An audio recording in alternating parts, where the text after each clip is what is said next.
Assalamualaikum warahmatullahi wabarakatuh. Perkenalkan nama saya Ditya Pratama Putra dengan NIM D1C123028 kelas R02.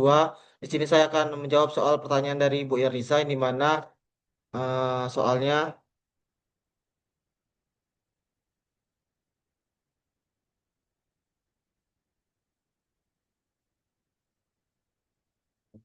baik.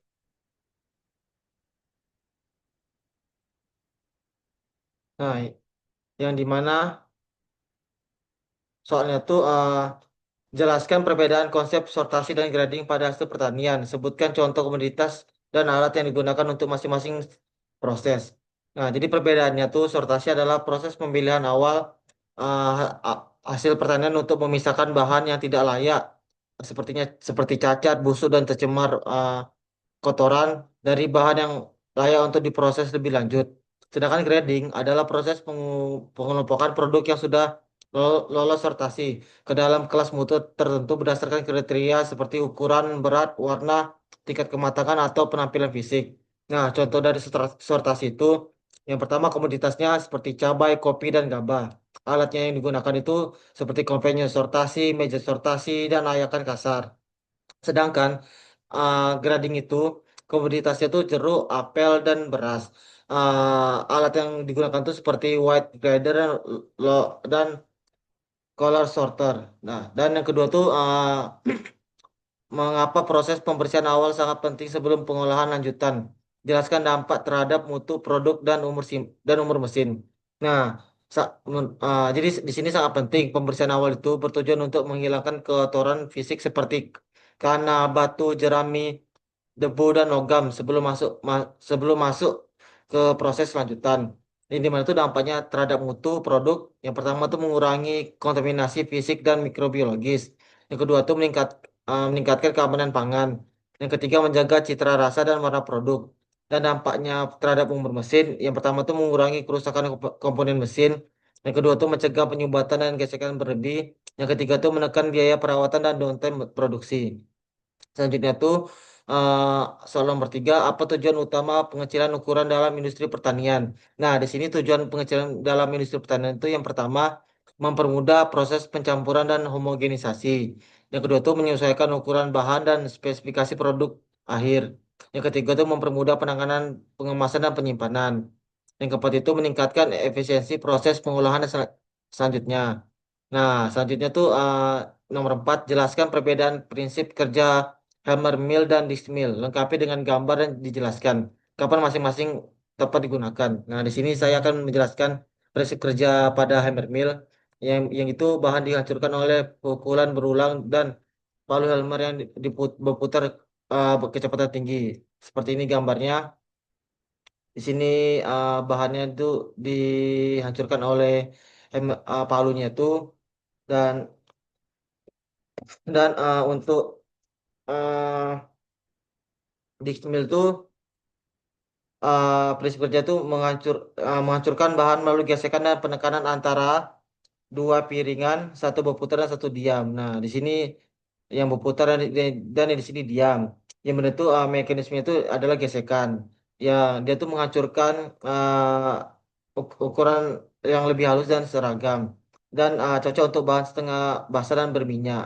Sedangkan yang untuk hammer mill ini dia tuh karakteristiknya itu menggunakan gesekan juga, tetapi dia tuh relatif seperti bahan-bahan itu seperti kasar dan sedang gitu. Uh, Tadi itu nomor 5. Nah, untuk contohnya itu seperti pada hammer mill tuh penggilingan jagung kering, uh, terus skema biji-bijian kering. Dan untuk di mill itu penggilingannya tuh seperti kedelai, tepung beras dan bumbu atau rempah. Dan itu nomor 5. Nomor 5 itu pertanyaannya, jika terjadi kerusakan biji selama pemindahan bahan, faktor apa saja yang perlu dievaluasi? Nah, di sini faktor yang perlu dievaluasi selama pemindahan bahan itu kerusakan selama pemindahan bahan. Yang pertama itu ketinggian jatuhnya bahan.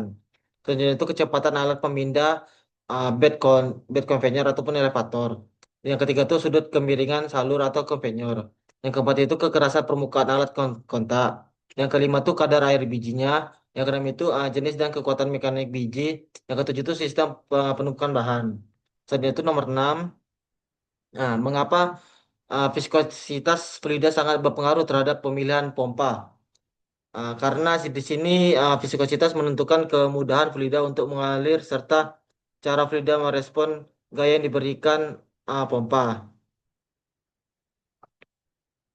Nah, terus jika pompa digunakan untuk fluida dengan viskositas rendah atau pengencer, maka akan lancar. Sebaliknya, jika fluida kental, maka aliran menjadi terhambat sehingga efisiensi pompa turun. Nah, selanjutnya sini saya akan menjelaskan di sini nomor 7 jelaskan alur proses penanganan pasca panen satu contoh komoditas hasil pertanian dan contoh pengolahannya menjadi produk dengan menyinggung mesin yang digunakan pada tiap tiap tahap. Yang itu di sini saya akan menjelaskan komoditas hasil panen pertanian itu kedelai menjadi tempe. Nah, yang di mana tuh yang pertama tuh pemanenan. Pemanenan ini kedelai dipanen pada tingkat kematangan optimal untuk memperoleh rendamen dan mutu yang baik. Selanjutnya itu ada perontokan. Nah, di sini perontokan itu tanaman kedelai dipisahkan antara biji dan jeraminya. Selanjutnya itu pada pembersihan awal, biji kedelai dibersihkan dari kotoran seperti tanah, debu, jerami, dan biji rusak. Selanjutnya itu masuk ke pengeringan. Di sini bertujuan untuk menurunkan kadar air agar kedelai aman disimpan dan tidak mudah berjamur. Selanjutnya itu masuk ke penyimpanan. Kedelai disimpan sebelum diolah untuk menjaga mutu dan mencegah serangan hama. Nah, selanjutnya itu kita masuk ke tahap proses pengolahan kedelai menjadi tempenya, produknya. Yang mana tuh kita masuk ke sortasi lanjutan. Yang mana tuh yang sudah kedelai yang sudah kita pilih itu untuk memastikan bahwa hanya kedelai yang berkualitas sebaik yang dapat diolah. Dan lanjut ke masuk ke perendaman, di mana tuh biji kedelai direndam untuk melunakkan biji dan memudahkan pengupasan kulit. Selanjutnya tuh masuk ke pemasakan. Selanjutnya maaf, di sini masuk ke pengupasan kulit, di mana tuh kulit ari kedelai dilepaskan dari bijinya. Yang ke selanjutnya itu dimasukkan pemasakan atau perebusan. Nah, di sini biji kedelai direbus untuk menonaktifkan enzim pengganggu dan menurunkan mikroba liarnya. Dan itu melakukan penirisan dan pendinginan. Di sini kedelai ditiriskan dan didinginkan sebelum dimasukkan ragi. Yang ke selanjutnya itu dimasukkan inokulasi ragi atau penambahan ragi.